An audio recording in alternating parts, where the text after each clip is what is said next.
What's going on, everyone? It's Dungeon coming back with another Tactics Ogre Reborn hints and highlights video.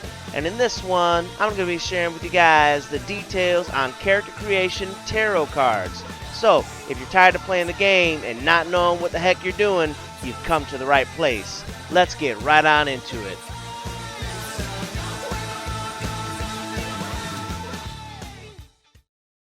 Tactics Ogre. Alright, so upon making a new playthrough, you're going to be asked a number of questions in order to create your new character. And while your birthday doesn't actually have any bearing in this game, the tarot cards makes a huge difference for your starting character, Denam. And this is because your choices directly correlate to Denam's starting attributes and statistics. In fact, I put up on the screen a tarot sheet that depicts the absolute maximum bonuses that you get if you make the best choices from all 6 of the tarot card selections that you're granted at the start of the game. Last thing I want to mention to you guys is that I gathered these charts from both NeoSeeker and IGN in order to display them for your convenience. If you want to check those websites out, I did put the links in the description down below.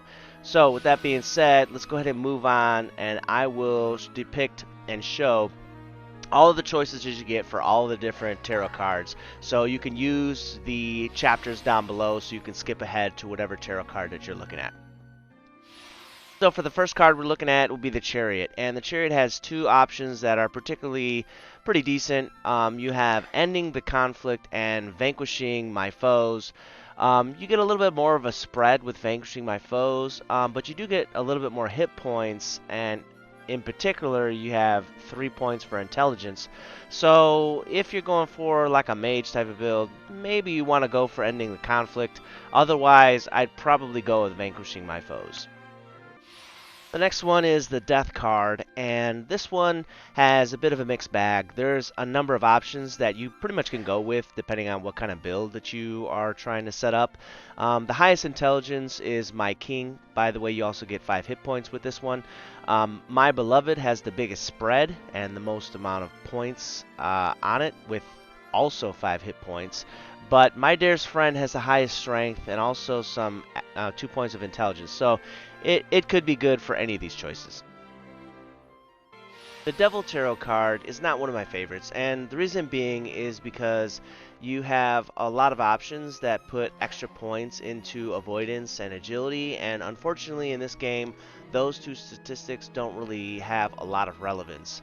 So instead you probably want to put more points into strength, vitality, intelligence, mind, and resistance. So that being said, I would probably go with Relentless Fear on this card, and I would definitely not take the Grotesque Disfigurement. Alright, pass that one up at all cost. The Emperor Tarot card has one option that definitely rises above the rest, and I'd say is one of the best out of the entire lot of 22 tarot cards, and that will be Treat for Peace.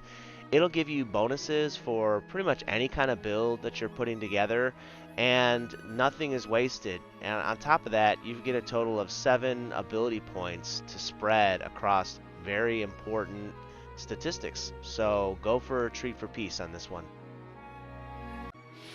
So for the Empress card, all the options here are pretty well equal. I know at first glance it might look as though the My Wisdom being way better than the others, but again, the agility stat really isn't the best.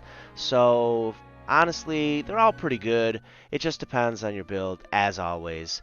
I will say that you do want to keep in mind with all of these choices, you don't want to go all over the board. You don't want to have necessarily have a high strength and a high intelligence unless your class is going to be using both. Alright? So the Fool is kind of an ironic card, actually, especially considering the name, because the first option, My Family, would look like it's the best option, but I wouldn't say it's the best by far. It could be better, and that's mostly attributed to the 4 hit points that it grants and the 2 resistance, but otherwise I'd probably pick My Beloved or My Friend, especially if you're going for kind of like a mage build. Even a melee build would probably be better to go with My Friend, actually. So for the Hangman, I'd probably say most builds will probably want to choose to satisfy Revenge. And that is because, I mean, you get +3 to your resistance, and this will take the heat off of this character quite a bit. If you have higher resistance, you'll not be targeted so much for magic attacks. And the other ones are a little bit lackluster, but they could be relevant, again, depending on the build. The Hermit really kind of only has one main option, and that's because, again, avoidance and agility really aren't the greatest statistics to boost. So, Secret of Wealth, it gets the strength, the intelligence, the mind, and really only one for agility compared to the others that kind of have both. So, unless you're really looking to boost your hit points, probably go with the Secret of Wealth. So the Hierophant card pretty much has one good option because the other two gain bonuses to avoidance or agility, which, like I said, don't really do a whole lot. So sacrificing others, not only do you get the highest number of HP, but you also get bonuses in strength, vitality, intelligence, and 2 for resistance. So this is pretty much going to be useful for most characters, especially for your melee characters.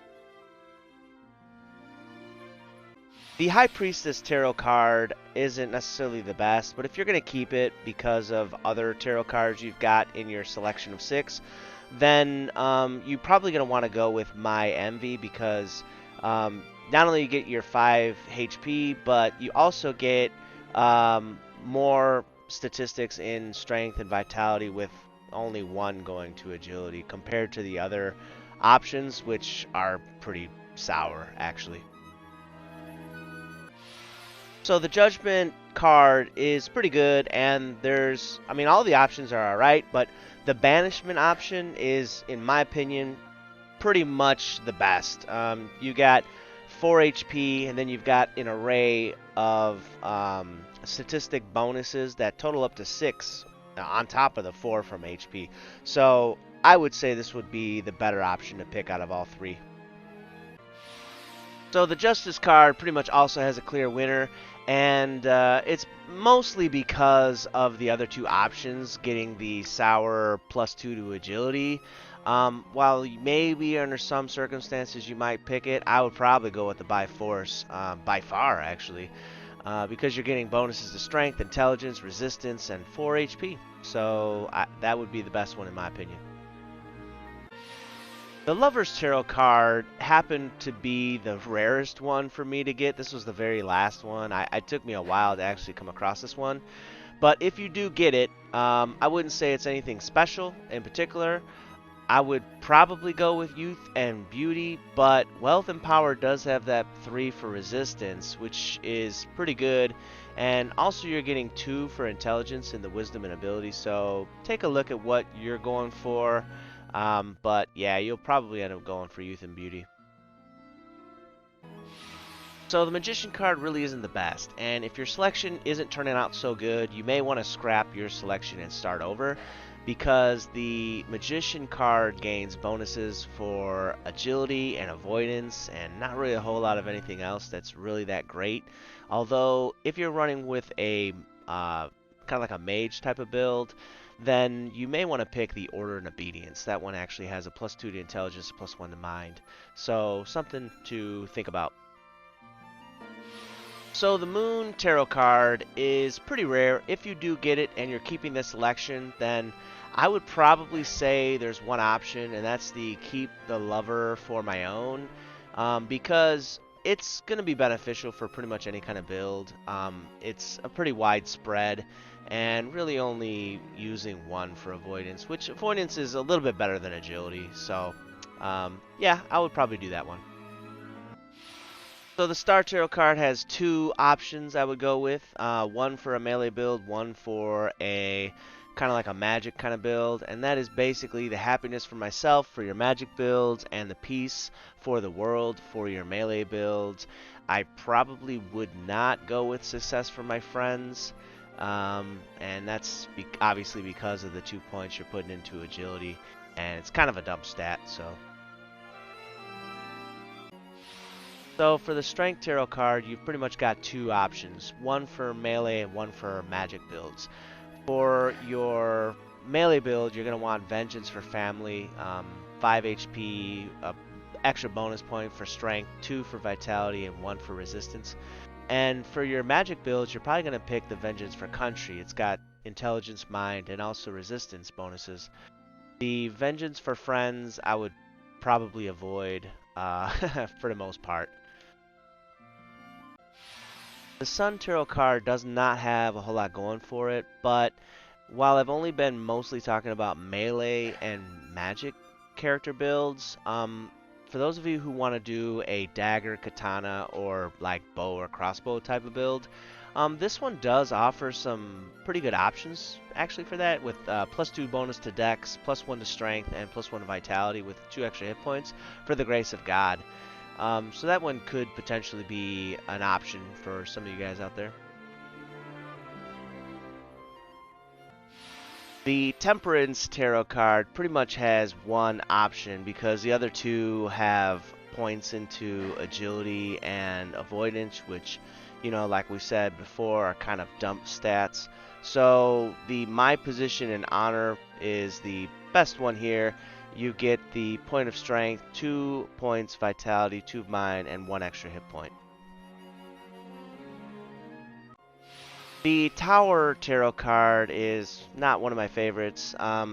You kind of have two options that you can go with. You can go with My Beloved, you can go with My Parents, but in general, because of the high amount of agility and avoidance bonuses, or the lack of bonuses altogether, it may be worth considering, depending on your loadout of 6 tarot cards that you get. You may decide to just scrap it and start over and get a whole set of different 6 tarot cards and try again. It's up to you guys. The Wheel of Fortune card doesn't really have any super strengths or anything like that, but it does have a lot of options that can kind of help you to customize what you want to do with Denam. And because of that, you can choose something that'll help out a melee character, a range, or a magic user build for Denam.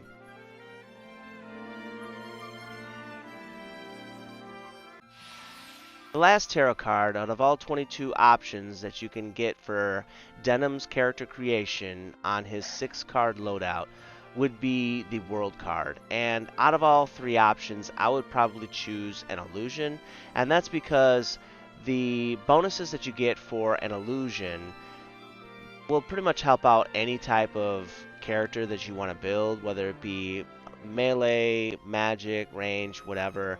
And there's not really going to be any wasted points on agility or avoidance. So that being said, I'd go with probably an illusion. Alright, you guys, that concludes this episode of Tactics Ogre Reborn, Hints and Highlights, where I shared with you the details on tarot cards. So, if you had fun, if you learned something, if you enjoyed watching this, hit the like button, share the video, subscribe to the channel, press the bell icon so you don't miss another video, and as always, thanks, stay cool, and bye everyone.